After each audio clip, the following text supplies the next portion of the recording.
Millonario se déguisait dans son propre hôtel et s'est figé lorsqu'il a entendu 3 mots prononcés par la femme de ménage noire qui venait d'être humiliée publiquement dans le hall principal. « Vous me rappelez » murmura Gris en levant ses yeux remplis de larmes pour regarder l'homme en uniforme qui avait été témoin de toute cette scène dégradante.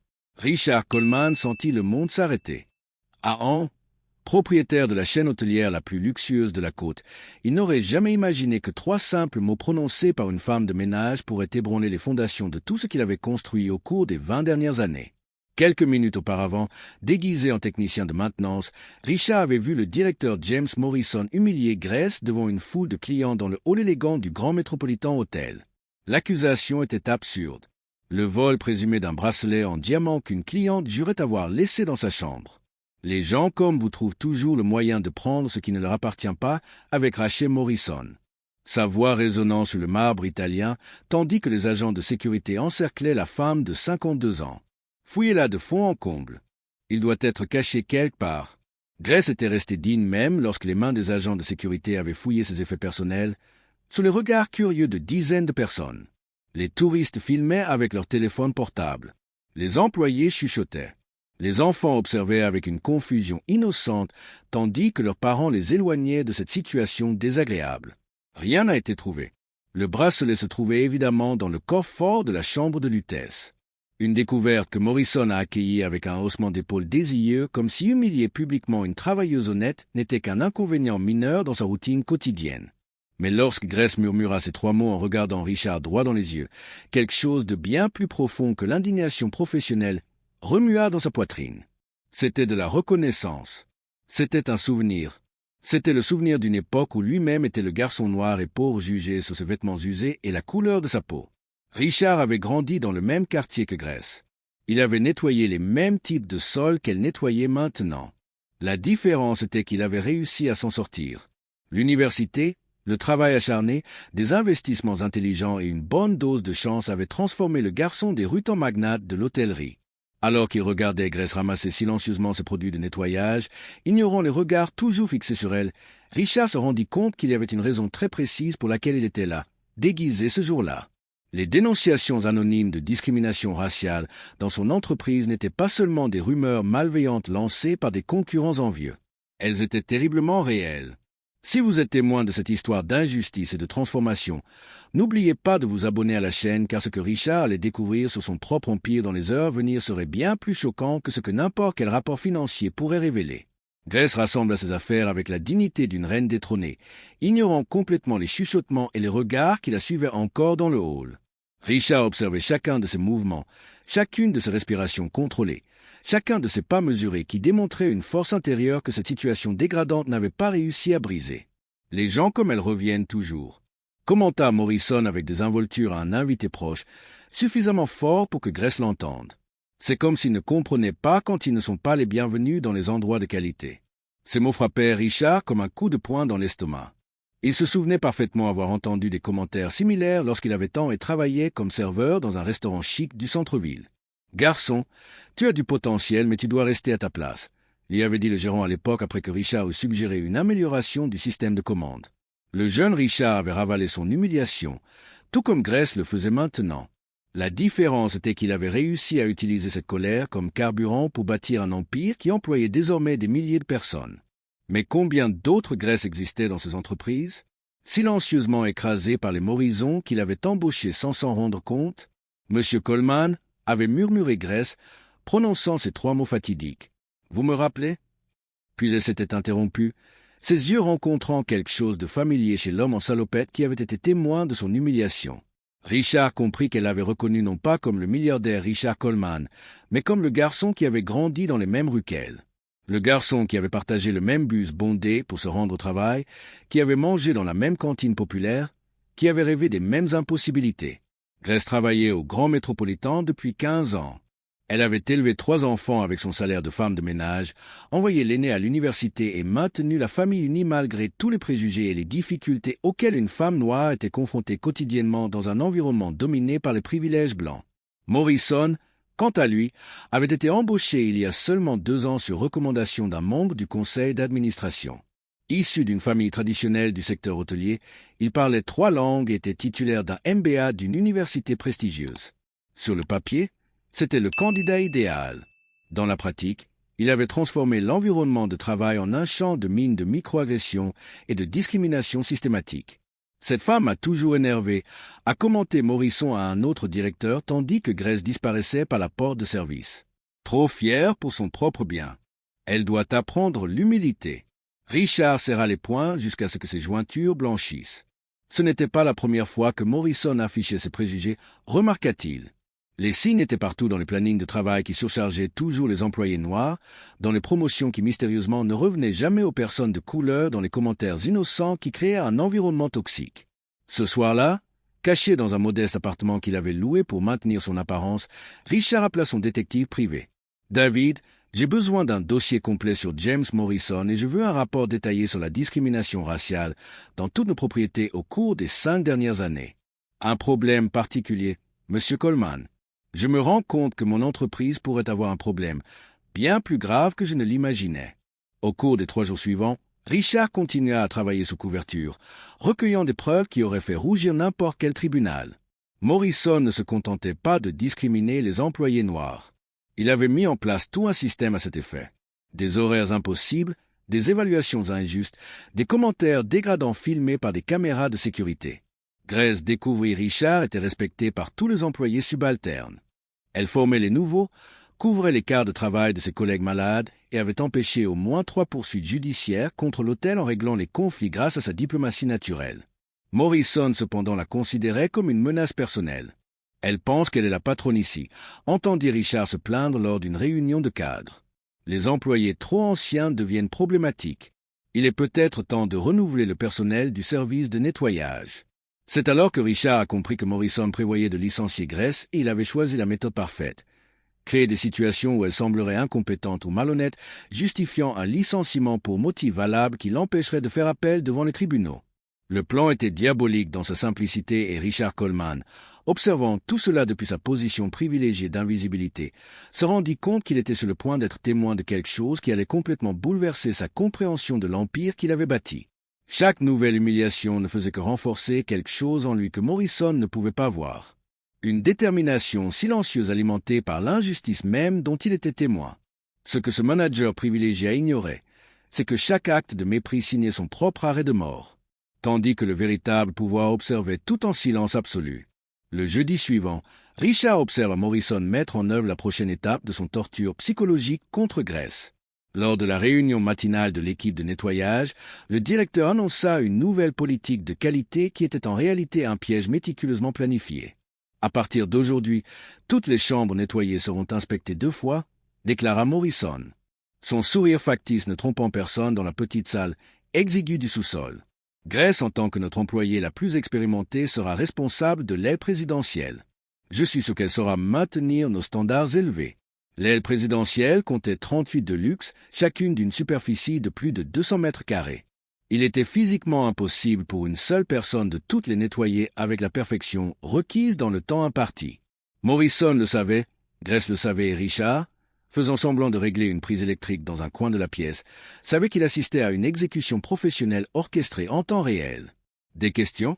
continua Morrison, les yeux brillants d'une malice à peine dissimulée, tout en regardant Grace droit dans les yeux. « Aucune question, monsieur, » répondit Grace avec la même dignité qu'elle avait conservée pendant 15 ans. Mais Richard remarqua le léger tremblement de ses mains lorsqu'elle signa le protocole impossible. Ce soir-là, Richard passa un appel qui allait complètement changer le cours des événements. Depuis l'appartement loué où il menait sa vie de façade, il composa un numéro qu'il n'avait pas utilisé depuis 5 ans. Michael Torres, bureau. Michael, c'est Richard Coleman. Silence. Puis Richard, mon Dieu, je te croyais mort ou devenu. Michael Torres avait été son colocataire à l'université, à l'époque où il n'était que 2 jeunes noirs pauvres essayant de survivre dans un milieu universitaire dominé par les privilégiés. Alors que Richard s'était orienté vers les affaires, Michael était devenu l'un des avocats spécialisés dans les droits civiques les plus redoutés du pays. « J'ai besoin d'aide, Mike, du genre dont tu es spécialiste, discrimination raciale, systématique, avec des preuves abondantes et un antagoniste qui n'a apparemment jamais entendu parler de conséquences. » Michael eut un petit rire sec. « Mon type d'affaires préféré. Combien de temps avons-nous » quelques jours avant qu'ils ne détruisent d'une femme innocente. Envoie-moi tout ce que tu as. Et Richard Michael marqua une pause. C'est bon de te retrouver du bon côté du combat. Au cours des 3 jours suivants, Richard intensifia sa collecte de preuves avec la précision d'un chirurgien. Il installa discrètement des enregistreurs à des endroits stratégiques, ce qui était tout à fait légal dans son propre établissement. Il copia les emails de Morrison en utilisant ses identifiants de propriétaire. Il documenta chaque conversation discriminatoire, chaque décision partiale, chaque commentaire préjugé. Morrison, quant à lui, intensifia son harcèlement contre Grace avec l'arrogance de celui qui se croit à l'abri de toute conséquence. Mardi, il la réprimanda publiquement pour un retard excessif dans une suite qui était impeccable. Mercredi, il remit en question son attitude lorsqu'elle suggéra poliment une répartition plus équitable de la charge de travail. Grace, a déclaré Morrison lors de l'inspection de jeudi, sa voix résonnant dans le couloir tandis que les employés se cachaient dans les chambres voisines. « Votre travail décevant. Il est peut-être temps d'envisager la retraite. Volontairement, bien sûr. » Grace est restée silencieuse, mais Richard a vu quelque chose dans ses yeux qui a fait serrer les poings. C'était de la résignation. Après 15 passés à lutter contre un système qui n'avait jamais reconnu sa valeur, elle commençait à croire que Morrison avait peut-être raison. Ce soir-là, Richard retrouva Grace dans le parking des employés. Elle marchait lentement vers l'arrêt de bus, les épaules courbées sous le poids d'une nouvelle journée d'humiliation systématique. Grace, la platéile, conservant son identité de technicien de maintenance. Elle se retourna surprise. « John, c'est ça le gars de la maintenance ?»« Oui, » mentit Richard, le cœur serré par la nécessité de continuer à jouer le jeu. « Je peux te parler 1 minute ?» Grace regarda autour d'elle, visiblement nerveuse à l'idée d'être vue en train de parler à un employé pendant son temps libre. La peur était si profondément ancrée en elle qu'elle craignait même les associations innocentes. « Écoutez, » dit Richard avec précaution, « je sais que cela ne me regarde pas, mais j'ai vu comment Morrison vous traite et je veux que vous sachiez que certaines personnes y prêtent attention, des personnes importantes. » Les yeux de Grace se remplirent de larmes. « John, c'est gentil de votre part, mais les hommes comme Morrison gagnent toujours. C'est ainsi que fonctionne le monde. Et si je vous disais que cela est sur le point de changer ?»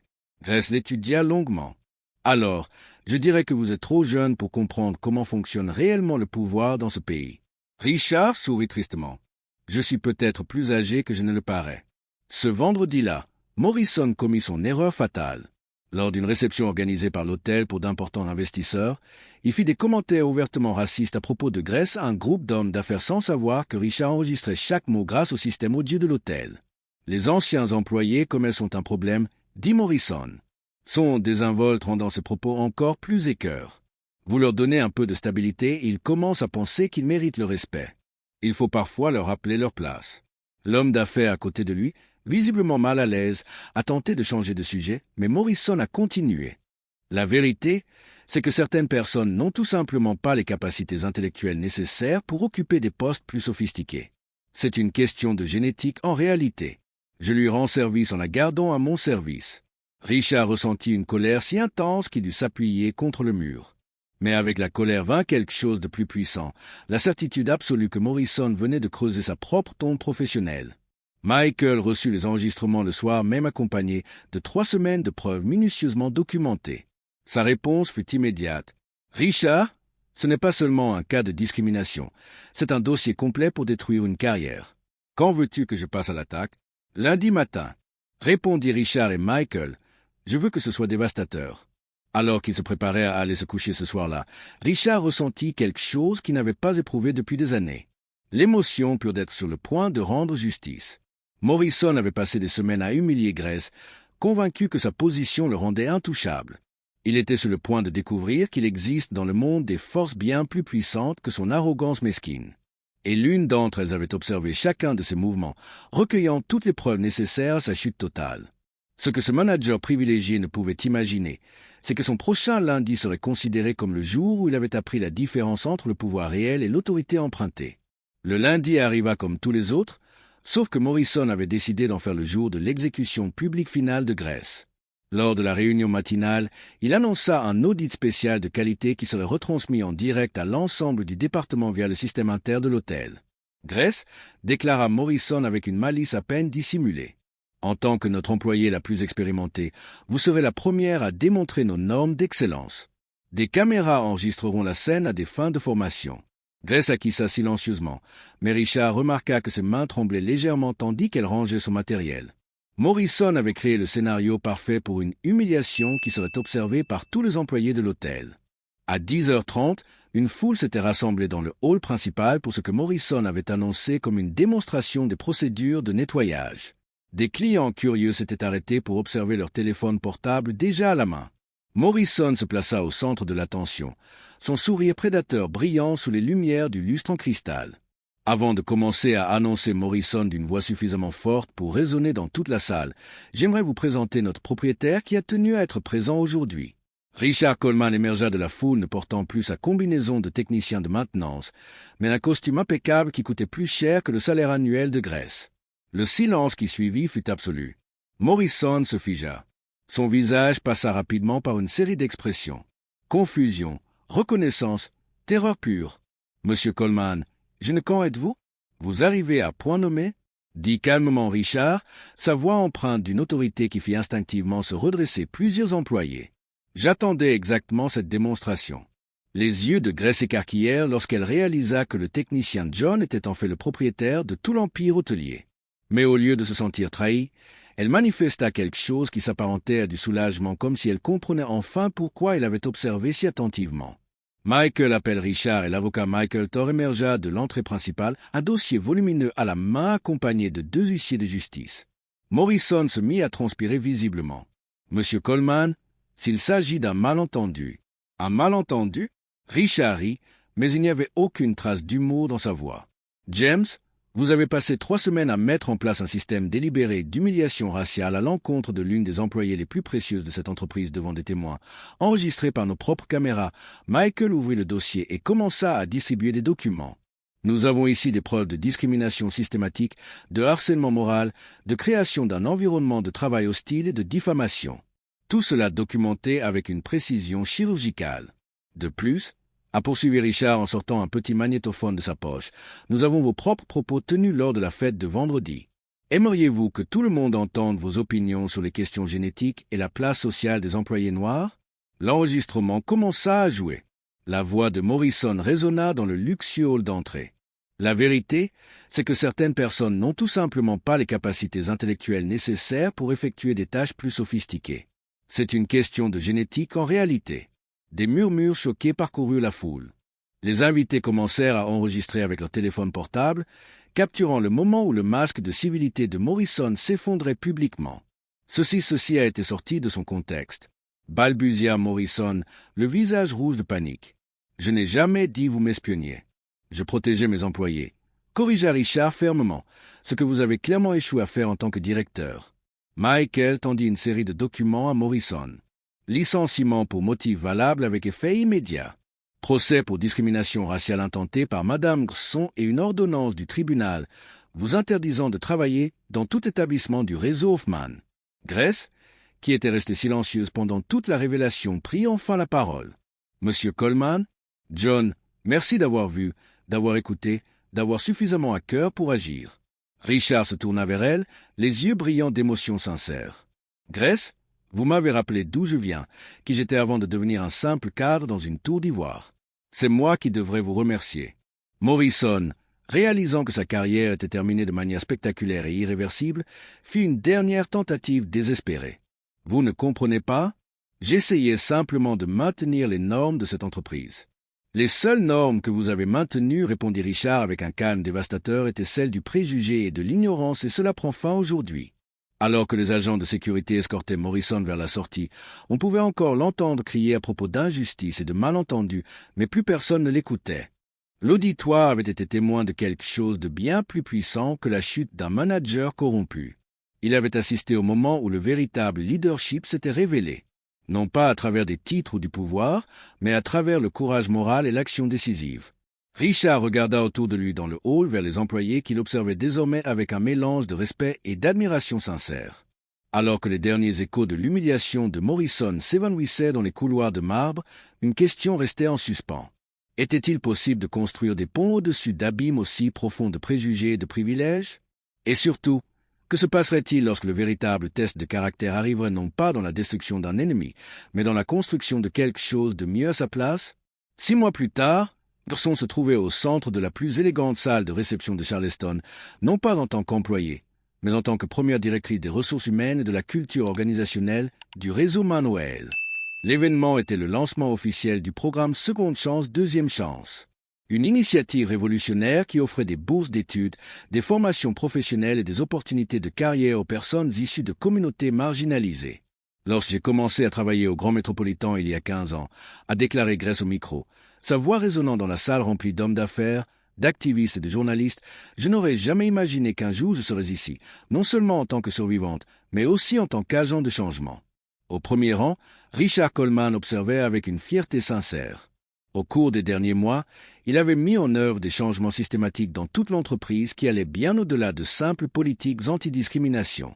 Grace était devenue sa principale conseillère dans la création d'un environnement véritablement inclusif et ensemble, ils avaient élaboré des protocoles qui serviraient de modèle à d'autres entreprises.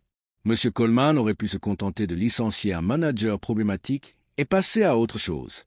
A poursuivi Grace, mais il a choisi d'utiliser ce moment douloureux comme catalyseur pour quelque chose de beaucoup plus grand.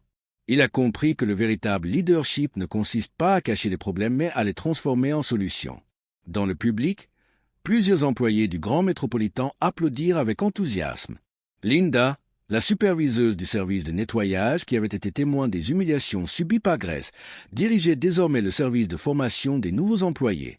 Carlos, le gardien de sécurité qui avait toujours traité Grace avec respect, avait été promu chef de la sécurité avec une augmentation de salaire de 40%. Michael Torres, désormais consultant officiel de l'entreprise pour les questions de diversité, s'est approché de la scène lorsque Grace a terminé son discours. Le programme Seconde Chance a déjà bénéficié à plus de 200 familles en 6 mois, a-t-il annoncé. Et les chiffres sont clairs, la diversité n'est pas seulement moralement juste, elle est aussi financièrement intelligente. En effet, les résultats étaient impressionnants. Depuis la mise en œuvre des nouvelles politiques, la satisfaction des employés avait augmenté de 70%. Le taux de rotation du personnel avait considérablement diminué et les revenus des hôtels avaient augmenté de quiz. Plus important encore, le réseau Hoffman était devenu une référence nationale en matière d'inclusion, attirant à la fois des talents exceptionnels et des clients qui appréciaient les entreprises ayant une vocation sociale. Pendant ce temps, la vie de James Morrison avait pris une tournure complètement différente. Le procès intenté par Grace avait abouti à une condamnation pour discrimination systématique et harcèlement moral avec une indemnisation substantielle qui avait garanti l'éducation universitaire de ses 3 petits-enfants. Mahon avait été condamné à payer des dommages-intérêts et s'était vu interdire par ordonnance judiciaire d'occuper des postes de direction dans toute entreprise du secteur hôtelier. Les répercussions de cette affaire ont été dévastatrices pour sa réputation professionnelle. La vidéo de son humiliation publique dans le hall du Grand Métropolitain est devenue virale sur les réseaux sociaux, générant des millions de vues et se transformant en une étude de cas sur les conséquences des préjugés institutionnels. Ses tentatives désespérées pour trouver un emploi dans d'autres hôtels sortaient toujours au même problème. Son nom était associé au plus grand scandale de discrimination raciale de l'industrie hôtelière américaine. James Morrison travaille aujourd'hui comme réceptionniste dans un motel routier à la campagne, avait commenté Richard dans une récente interview. Non par vengeance, mais comme conséquence naturelle de ses choix, nous récoltons tout ce que nous sémons. Pendant la fête qui a suivi l'événement, Richard a retrouvé Grace sur la terrasse contemplant la vue sur la ville où ils avaient tous deux grandi. « Tu sais ce qui m'impressionne le plus ?» lui a-t-il dit en la rejoignant. « C'est la façon dont tu as transformé toute cette douleur en force pour aider les autres. » GR sourit, les yeux brillants de joie sincère. « Richard, tu m'as donné quelque chose que l'argent ne peut acheter. La possibilité de transformer l'expérience en sagesse utile. Chaque politique que nous avons élaborée, chaque employé que nous avons aidé, chaque histoire que nous avons changée, tout cela est né de cette terrible matinée dans le hall. Tu sais que Morrison a essayé de me contacter la semaine dernière ?» révéla Richard. Il voulait une deuxième chance, comme il disait. Il prétendait avoir tiré les leçons de ses erreurs. Et qu'avez-vous répondu ? Eut un petit rire sec. Je lui ai dit qu'une seconde chance était réservée à ceux qui démontraient un réel changement, pas à ceux qui subissaient simplement les conséquences. Grace, vous méritez votre poste parce que vous avez passé 15 ans à traiter les gens avec dignité, même lorsque vous ne receviez pas le même traitement. Morrison veut une opportunité sans avoir mérité. À ce moment-là, David, l'assistant personnel de Richard, s'approcha avec un dossier. Monsieur Coleman, Les rapports trimestriels sont arrivés. Les chiffres sont encore meilleurs que prévu. Richard ouvrit le document et sourit. Grace, cela va vous plaire. Notre score en matière de satisfaction des employés a atteint le plus haut niveau de l'histoire de l'entreprise. Et regardez ça. 92% des employés affirment se sentir respectés et valorisés au travail. C'est impressionnant comme tout a changé, réfléchit Grace. Il y a 1 an, les gens comme moi vivaient dans la crainte de représailles pour toute opinion exprimée. Aujourd'hui, nous avons des canaux de communication ouverts, un comité de diversité actif et des politiques claires de tolérance zéro envers la discrimination. Au cours des mois suivants, la transformation du réseau Manoël a continué d'impressionner les observateurs extérieurs. L'entreprise a établi des partenariats avec des universités historiquement noires, créé des programmes de mentorat pour les jeunes issus de communautés défavorisées et mis en place des pratiques de recrutement qui privilégient la compétence plutôt que les relations familiales. Le programme Seconde Chance s'est étendu au-delà du secteur de l'hôtellerie inspirant d'autres entreprises à adopter des initiatives similaires. Grace a été invitée à donner des conférences à Harvard, Stanford et d'autres institutions prestigieuses où elle a partagé son expérience de transformation de l'injustice en opportunité. La leçon la plus importante, disait-elle toujours à ces occasions, est que le véritable changement se produit lorsque les dirigeants ont le courage moral de voir au-delà de leurs propres privilèges. Richard Coleman aurait pu ignorer ma situation, licencier Morrison en silence et continuer sa vie. Au lieu de cela, il a choisi d'utiliser son pouvoir pour instaurer une justice systématique. 1 an après ce jour fatidique dans le hall, le groupe Hoffman Noël a reçu le prix national d'excellence en matière de diversité et d'inclusion. Lors de la cérémonie de remise des prix, Grace et Richard sont montés ensemble sur scène, représentant un partenariat qui avait non seulement transformé une entreprise, mais aussi établi une nouvelle norme en matière de responsabilité d'entreprise. Ce prix n'est pas le nôtre, a déclaré Grace. Il appartient à tous les employés qui ont eu le courage de dénoncer les injustices et à toutes les personnes qui refusent d'accepter que cela a toujours été ainsi, soit une justification pour perpétuer la discrimination. Richard a ajouté « Grace m'a appris que le véritable leadership ne consiste pas à exercer un pouvoir sur les autres, mais à utiliser ce pouvoir pour les élever. Aujourd'hui, notre entreprise est plus forte, plus juste et plus rentable parce que nous avons adopté la diversité comme une valeur fondamentale et non comme une obligation légale. » Morrison, quant à lui, avait tenté de poursuivre Richard et Grace pour complot et diffamation, mais l'affaire a été sommement rejetée. Les preuves contre lui étaient irréfutables et sa tentative de se poser en victime n'a fait que renforcer l'opinion publique sur son incapacité à assumer la responsabilité de ses actes. Le plus triste chez les gens comme Morrison, a commenté Grace dans une interview, c'est qu'ils gaspillent leur énergie à essayer de rabaisser les autres au lieu de s'épanouir personnellement. Il aurait pu mettre ces 2 années à profit pour étudier, réfléchir et véritablement changer son attitude. Au lieu de cela, il a choisi de se poser en victime. Richard, observant la croissance exponentielle de son entreprise et l'impact positif des changements mis en œuvre, s'est rendu compte que cette matinée dans le hall avait été le cadeau le plus précieux qu'il pouvait recevoir. Grace m'a forcé à affronter des vérités que j'évitais depuis des années, a-t-il réfléchi. Combien d'autres Morrison y avait-il dans mon entreprise? Combien d'autres Grace souffraient en silence? La transformation n'avait pas été seulement professionnelle, mais profondément personnelle. Richard a créé une fondation dédiée à l'éducation des jeunes issus de milieux défavorisés, a financé des bourses d'études pour les étudiants noirs dans le secteur de l'hôtellerie et est devenu une voix active dans les discussions sur la responsabilité sociale des entreprises.